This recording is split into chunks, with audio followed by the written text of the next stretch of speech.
Imagine a time before the noise of the modern world. We are in the year 469 BCE, in the small village of Alopec, just outside the Great Walls of Athens. The air smells of wild thyme, sea salt, and fresh cedar. Here, a child is born who will never write a single book, yet will change every mind that ever reads one. This is Socrates. As you settle into your blankets, imagine you are resting on a warm stone bench in the Athenian sun. Your father, Socrates, is a stonemason. Your mother, Phanerete, is a midwife.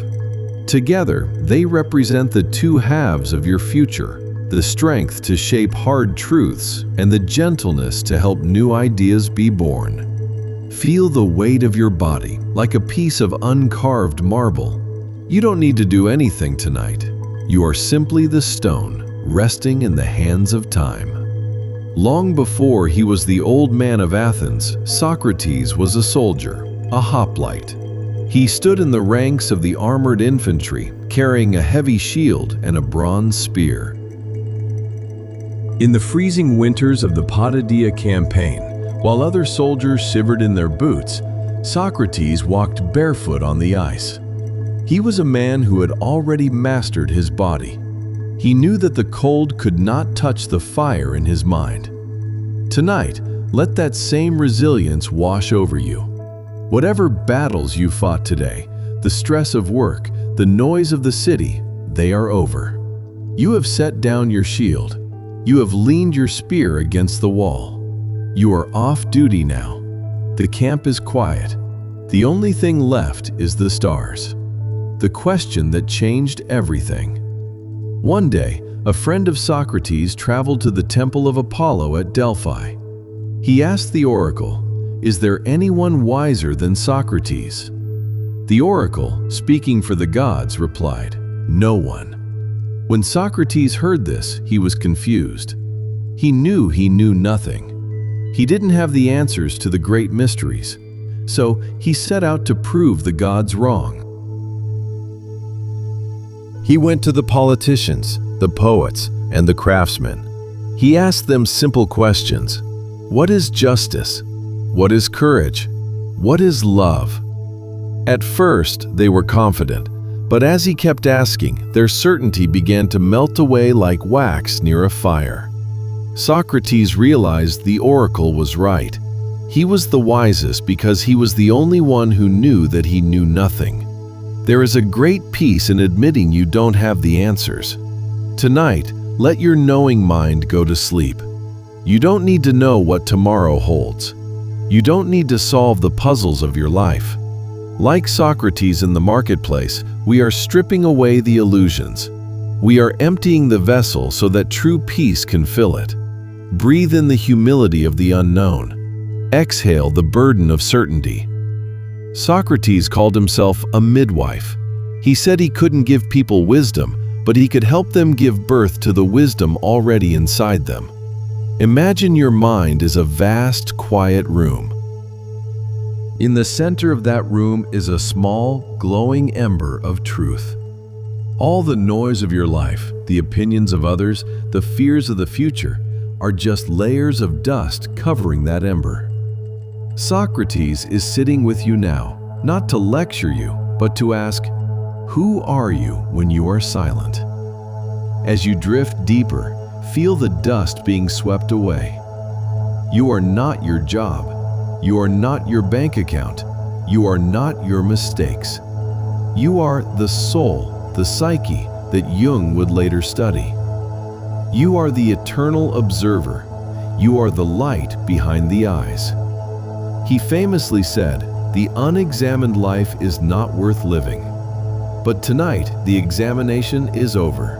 You have done the work. You have lived your day. Now, the examination turns into the great observation. Watch your thoughts pass like clouds over the Acropolis. They don't belong to you. They are just weather. Below the clouds, the mountain of yourself is solid, unmoving, and perfectly at peace. At 70 years old, Socrates was brought to trial. They accused him of corrupting the youth and not believing in the city's gods. He could have run away. He could have begged for mercy, but a man of the truth does not run. He stood before the 500 jurors and told them that he would rather die for the truth than live for a lie.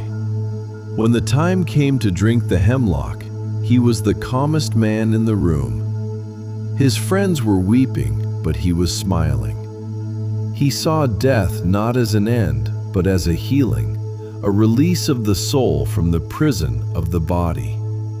As you drift into the deepest sleep, feel that same release. Your body is heavy, bound by gravity to the bed. But your spirit is weightless. It is rising above the city, above the trees, into the cool, dark blue of the infinite. His last words were, "Credo, we owe a cock to Asclepius. Pay it and do not neglect it." Asclepius was the god of healing. Socrates felt that life was a long fever and death was the recovery. Imagine a group of prisoners in a deep, dark cave. They have been there since childhood, chained so they can only see the wall in front of them. Behind them, a fire burns, and as people walk past the fire carrying objects, shadows are cast onto the wall. The prisoners believe these shadows are the only reality.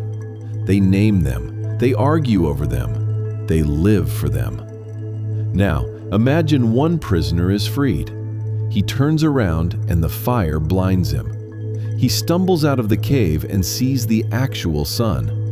He realizes that the shadows were just illusions, faint, flickering copies of the truth. Socrates believed that our physical world is that cave.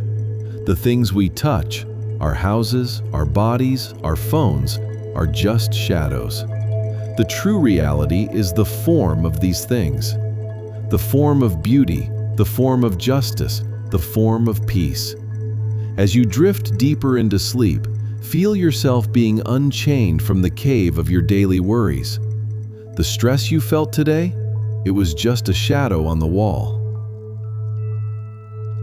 You are moving out of the cave and into the sunlight of pure being. You don't need to cling to the shadows anymore. Let them flicker and fade. You are returning to the source of the light. Socrates often spoke of the soul as something that resonates, like the string of a lyre. He believed that the universe itself is held together by a divine geometry, a perfect harmony that he called the music of the spheres. While the body is made of flesh and bone that decays, the soul is made of the same substance as the stars and the laws of mathematics. It is eternal. Tonight, listen to the silence behind my voice. That silence is the harmony Socrates spoke of. It is the perfect arrangement of the cosmos. Every breath you take is in sync with the rotation of the planets. You are not a chaotic collection of thoughts. You are a masterpiece of universal order. Imagine your mind as a perfectly tuned instrument.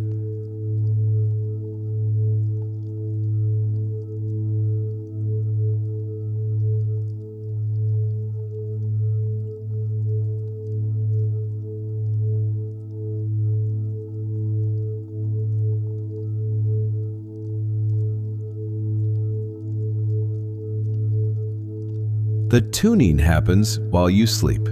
The discord of the day is being smoothed out. The strings are being tightened and balanced. You are becoming a song that the universe is singing to itself. He described the soul as a charioteer driving two horses. One horse is dark and wild, representing our base desires and fears. The other is white and noble, representing our higher purpose. In the waking world, these horses pull in different directions, causing us exhaustion. But in the deep of the night, the horses come to a rest. They lie down together in the green pastures of the unconscious. The charioteer sets down the reins. There is no more struggle. There is only the stillness of the meadow. Rest here. Let the horses sleep. You have traveled far enough today." In his final moments, Socrates recounted the myth of a soldier who died and returned to tell of the afterlife. He saw a place where souls gather to choose their next life. They are presented with a vast array of paths. Some choose to be kings, others to be animals, others to be simple craftsmen. The tragedy, Socrates said, is that most choose based on old habits and shallow desires. But tonight, in this sacred space between waking and dreaming, you have a different choice. You can choose to leave the habits of your stress behind. You are at the spindle of necessity, where the fates are spun. See the threads of your life glowing in the dark. You are the weaver now. You are choosing a path of tranquility. You are choosing to wake up as a version of yourself that is wiser, kinder, and more centered. The old you is staying behind in the cave. The new you is being born in the silence. Before souls return to the world, they must drink from the river Lethe, the river of forgetfulness. As they drink, the memories of their past lives fade, and they become a blank slate, ready for a new beginning. Imagine a cup of that cool, clear water is at your lips right now. Drink deeply. Forget the deadlines, forget the arguments, forget the to-do lists, forget the names of your enemies, and even the names of your friends. Let the water of Lethe wash your mind clean. You are becoming nothing so that you can become everything. The river is carrying you now. It is a slow, wide river, and the banks are lined with the trees of eternity. The sun of Athens has set. The prison walls have dissolved. Socrates is no longer a man. He is a thought in the mind of the divine. And you are that thought. You are the question and the answer. You are the stone and the star.